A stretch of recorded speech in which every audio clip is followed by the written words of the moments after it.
It's not every day that you pick up a cannon, That's right. That's okay, right. I'm excited. Restorer and metal fabricator Dave Weinman and 30-year restoration veteran Leah Bolden are heading to Enfield, Connecticut to meet a client with a very rare cannon, a Hotchkiss mountain gun used in the Spanish-American War. So Sheila has this cannon that she wants us to restore for her husband. He's an avid metal detector, so he kind of walks around on battlefields in the woods looking for historical relics and artifacts. This is our Hotchkiss mountain gun, and I'd like to have it restored for my husband, Michael. This is one of his favorite things that he's ever found. A few years ago, I restored a couple antique muskets from the Civil War period. Get out Yeah, it was awesome. Serious, yeah. You've been dying to get your eyes on this cannon. Yeah, I'm not gonna lie, I'm a little excited. Ring the bell, buddy.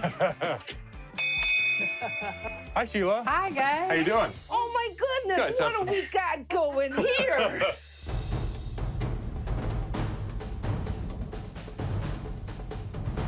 Sheila, you got a cannon in the living room. You can hardly notice it.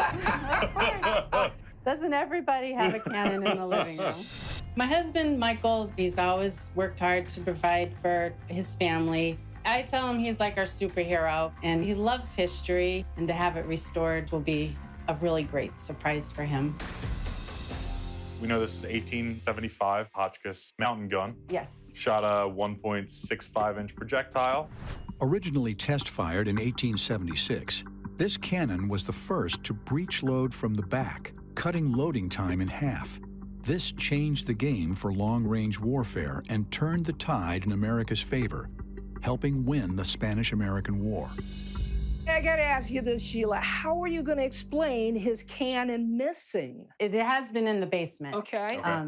In the laundry room. Okay. So he doesn't. It doesn't go down there. Yeah. I don't think he'll know it's gone. Let's see, this just opens up. And then, Are you kidding me?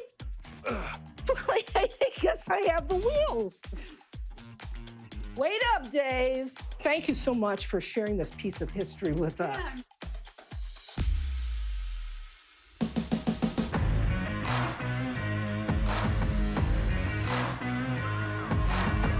Arriving back at the shop, Dave and Leah get their first full look at what it will take to get this historic cannon ready to lock, load, and fire.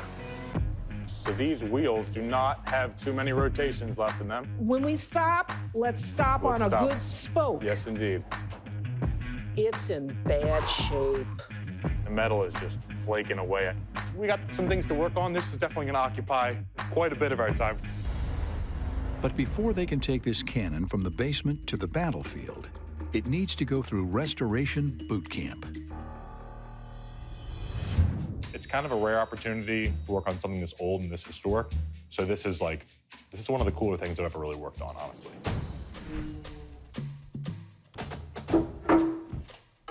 Okay, there we go.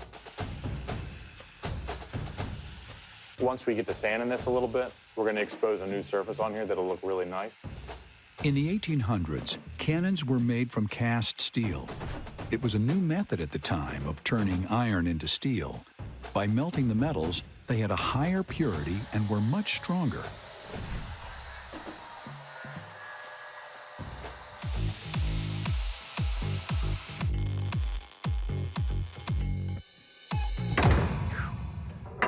Woo! Got a little weight to it. So this is the cannon's carriage. This thing, it's not in great shape. We've got some rot in a couple spots where the rust has literally gone all the way through. What I'm gonna do first is I'm gonna take my angle grinder with a cutoff disc, and I'm gonna go in and I'm gonna cut out some of these rotten sections. We're doing essentially like automotive style body work on this.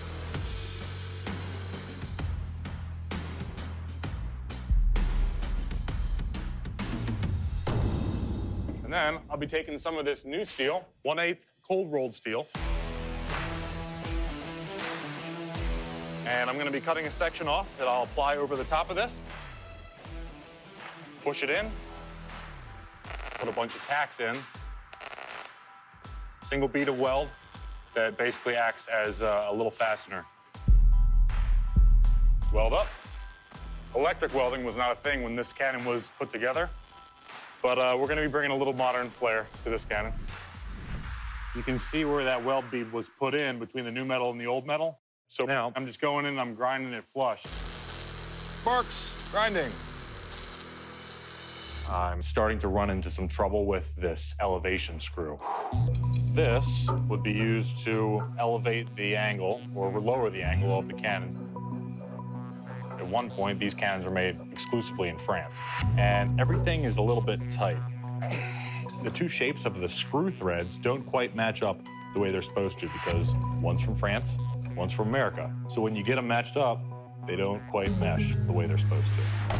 American gunsmith and inventor Benjamin Hotchkiss got his start making bullets for the Union Army during the Civil War. After relocating to France, his company branched out into Jeep manufacturing during World War I and even made race cars. Made a tap. So a tap is a tool that cuts threads on the inside of a metal tube. And as this passes through, it should remove some of the material along the way, leaving some room for that male thread to pass through. Boy, get my workout today. It's not working. Yo, LA, you around? You busy? Man, this thing is kicking my butt. Hey, Al. Yeah. You busy? Can I borrow you?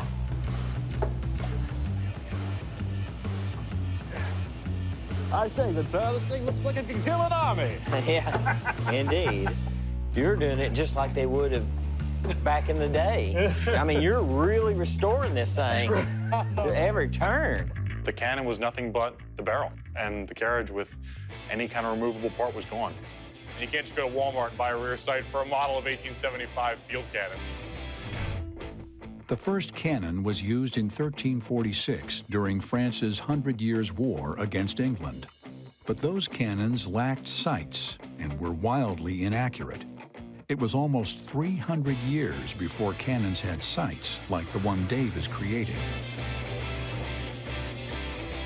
Lots of milling machine work, lots of laying everything out and making very careful measurements so everything falls in the right spot. PJ, have you seen this? So this is the rear sight on the cannon. He made this from scratch. Did you put all the numbers in there? Yeah, I did, little stampies. Look at the range marks up in here. I'm really impressed. Oh, thanks. Yeah, it turned out pretty good. No joke. I'm pleased. That is very impressive. Thanks, fellas. Appreciate it. Few people in the country that still make old-fashioned wagon wheels this way. We were lucky enough to find one within a few hours' drive, and when they're painted up, they're going to look exactly like they would have off the factory. Before he can reassemble this Hotchkiss mountain gun, Dave has to repaint it to its original army green color. The green was kind of revolutionary for the time because you figure before this specific era, a lot of military uniforms were brightly colored.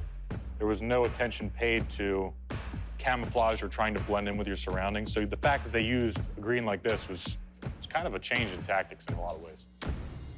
Sheila is bringing her husband, Mike, here to meet us. He has no idea. I can't wait to see the reaction.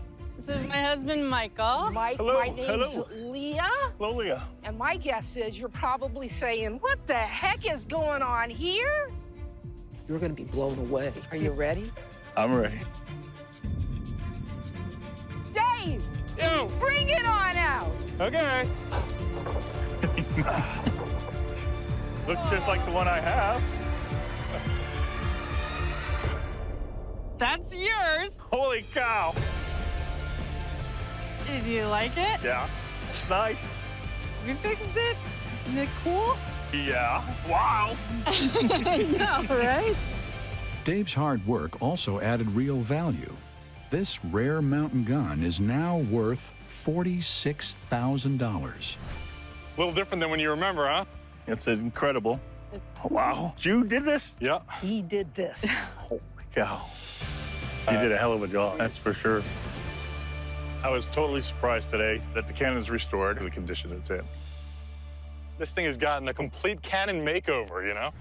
It's beautiful. Every bit of hardware has been gone through. That is really cool. This is a Butte. Yeah. When I got it, it was a relic that was rotted and it was missing parts. Canon now is in restored museum quality condition. It actually brought me to tears.